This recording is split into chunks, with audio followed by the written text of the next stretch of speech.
कभी ऐसा होता है कि हम कुछ लोगों से तो तुरंत कनेक्ट कर लेते हैं, लेकिन कुछ लोगों के साथ वो बात बनी नहीं पाती, एक टकराव सा बना रहता है। तो आज हम इसी पहेली को सुलझाने की कोशिश करेंगे फ्लोरेंस लिटौर की एक बहुत ही दिलचस्प किताब पर्सनैलिटी प्लस की मदद से। ये हमें खुद को और दूसरों को बेहतर ढंग से समझने का एक नया नजरिया देगी। ये सवाल हम सब के मन में कभी ना कभी तो आता ही है ना। क्या इसका जवाब हमारे अपने स्वभाव में ही छिपा है? पर्सनैलिटी प्लस कहती है कि हाँ, बिल्कुल ऐसा ही है, और यही बात इस टॉपिक को हम सभी के लिए और भी ज्यादा रिलेटेबल बना देती है। मतलब इसके पीछे का आइडिया ये है कि हमारे सारे रिश्ते कुछ बेसिक पर्सनैलिटी टाइप से ही शेप होते हैं, और अगर हम इन्हें समझ गए तो शायद हम अपने रिश्तों को भी एक नए लेवल पर ले जा सकते हैं। तो चलिए, आज के सफर में हम इन 4 पर्सनालिटीज से एक एक करके मिलेंगे।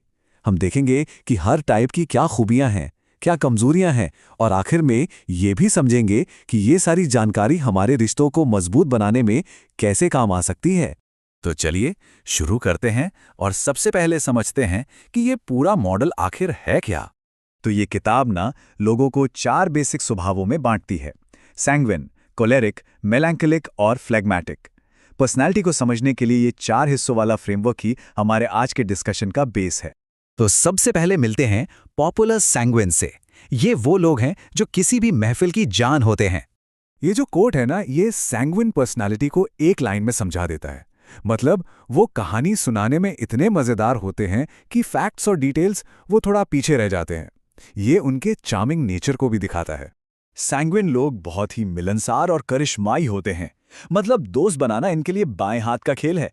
पर उनकी इसी हाई एनर्जी के कारण वो थोड़े भुलक्कड़ भी हो सकते हैं। समझिए, ये वो दोस्त हैं जो एक जबरदस्त पार्टी की प्लानिंग तो कर लेंगे, पर शायद गेस्ट्स को इनवाइट करना ही भूल जाएं। कहानी सुनाने में माहिर, पर अपनी चाबियां कहाँ रखी ये याद नहीं रहता।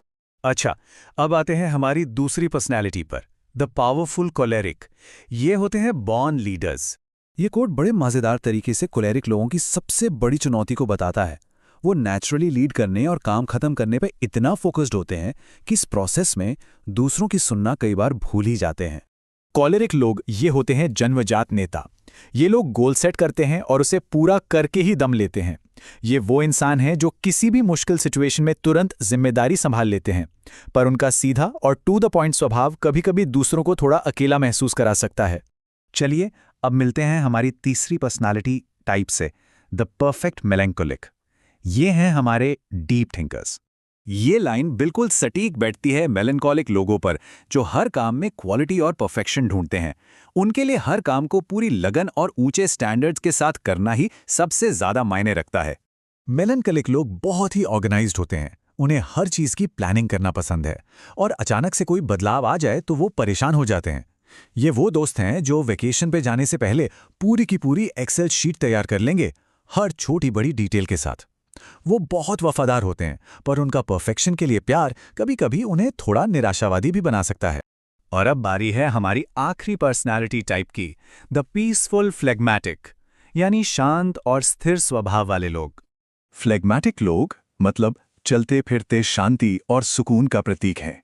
वो किसी भी ग्रुप में एक बैलेंस और हार्मनी लेकर आते हैं, जो उन्हें एक बेहतरीन मीडिएटर बनाता है। जहां हर कोई बहस कर रहा हो, ये वो इंसान हैं जो चुपचाप एक सॉल्यूशन निकाल लाते हैं। फ्लेगमैटिक लोग बहुत अच्छे मीडिएटर्स होते हैं। वो शांत रहकर बड़ी कुशलता से काम करके किसी भी ग्रुप में बैलेंस ले आते हैं। और मजे की बात यह है कि इनकी जो सबसे बड़ी ताकत है ना, वही कभी-कभी इनकी कमजोरी भी बन जाती है। वो झगड़े से इतना बचते हैं कि कभी-कभी दूसरों को उदासीन या अनइन्वॉल्व लग सकते हैं। तो अब जब हम इन चारों टाइप्स को जान चुके हैं, सवाल ये उठता है कि इस जानकारी का करें क्या। चलिए देखते हैं कि ये हमें बेहतर रिश्ते बनाने में कैसे मदद कर सकती है। और देखिए, यही इस किताब का सबसे जरूरी मैसेज है। ये फ्रेमवर्क लोगों पर ठप्पा लगाने के लिए नहीं है, बल्कि एक दूसरे के प्रति सहानुभूति बढ़ाने और बेहतर बातचीत करने का एक टूल है। तो रिश्तों को बेहतर बनाने के लिए किताब हमें कुछ बहुत ही सिंपल स्टेप्स बताती है।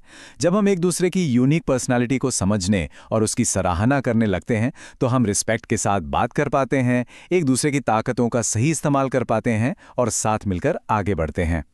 हाँ, एक बात और याद रखना बहुत जरूरी है कि पर्सनालिटी सिर्फ इन 4 बक्सों में ही फिट नहीं होती। हमारी परवरिश, हमारा कल्चर, हमारे लाइफ के एक्सपीरियंस, ये सब मिलकर हमें वो बनाते हैं जो हम हैं। तो इन टाइप्स को एक गाइड की तरह देखें, किसी रूल की तरह नहीं। तो आखिर में ये एक लाइन इस पूरी किताब का सार है, सच्ची समझ ही बेहतर रिश्तों की असली नींव होती है। तो अगली बार जब किसी से मिलें तो एक पल के लिए इस सवाल के बारे में जरूर सोचिएगा। ये एक छोटा सा बदलाव हमारे रिश्तों में एक बहुत बड़ा और पॉजिटिव फर्क ला सकता है। अगर आपको वीडियो पसंद आया हो तो लाइक, शेयर और सब्सक्राइब जरूर करें।